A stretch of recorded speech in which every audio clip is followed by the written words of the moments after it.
began doing this work with Larry, what I noticed over time was what seemed to be a pretty big gulf between the private sector for-profit businesses and the providers. Hopefully we can sort of begin this dialogue and move this conversation forward so that there is better communication and collaboration. As I understand your roles and your jobs, have this incredible challenge of really having two distinct clients that are completely different. You have your traditional clients, who are the people that you're trying to place, and then really you have this other set of clients, which are the businesses that you're trying to place your clients in.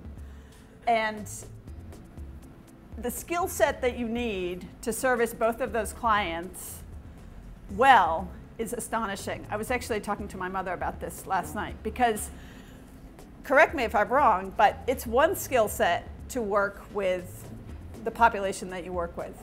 And it requires a tremendous amount of energy and education and effort. And it's an entirely different skill set to be able to go in to a place of business and make a compelling case, if you will, for why the business should be hiring your clients. Does that sound like an relatively accurate job description? Yeah. And is it challenging for most of you to make that transition? Yeah, switch gears and recognize that you have two very distinct audiences with two very distinct needs, and sort of know and understand the needs of both entities. How do employers and businesses view the social services world? Now, Linda's completely an anomaly because she really has a lot of experience in both, sort of both sides of the fence, for lack of a better term. But most people in the for-profit, most employers don't. Most of them are like me. They don't have a clue. And the thing that I've heard again and again and again from clients and just being out in the world, so to speak, is it's very confusing, the social services world. And you guys probably really know how confusing it is. For people that aren't educated, it's really, it just seems like this morass. And there's a lot of different providers who are providing services for a lot of different populations. And an employer doesn't understand really necessarily the different populations or why there are so many providers and why they all have to be separate. And they're never going to understand it unless they are like Linda and have this unique skill set and experience. As a general matter, it's unrealistic to expect employers to even have an inkling about how all of this works, what it means to be a provider for, to support somebody in the workforce, what all the ins and outs are of what you guys do in your everyday jobs and how complicated it is. That from the outside, we don't know what you do. We don't know what goes on in that magic room, so to speak.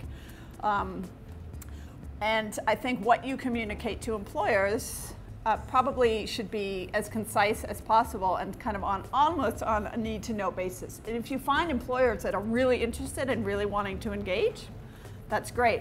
But I think for the most part, employers are really busy.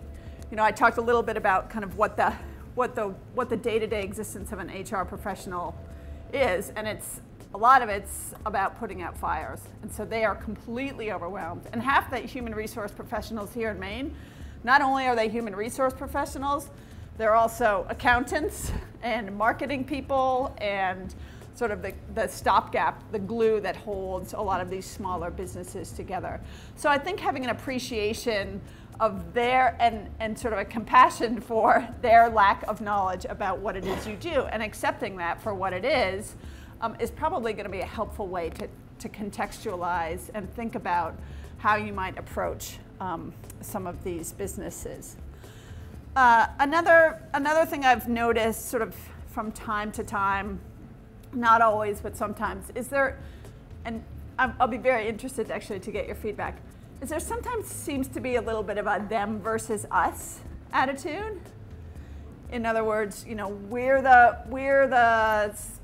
we're doing all the good, hard work, and the businesses are out there making money, and they're just, and again, this is just my perception, but I've seen this tension sort of every now and again. And I just want to make the point that profit is not a dirty word. It's for-profit businesses. The more profitable they are, frankly, the more jobs they have, and the more likely they're going to be hiring people and people with disabilities.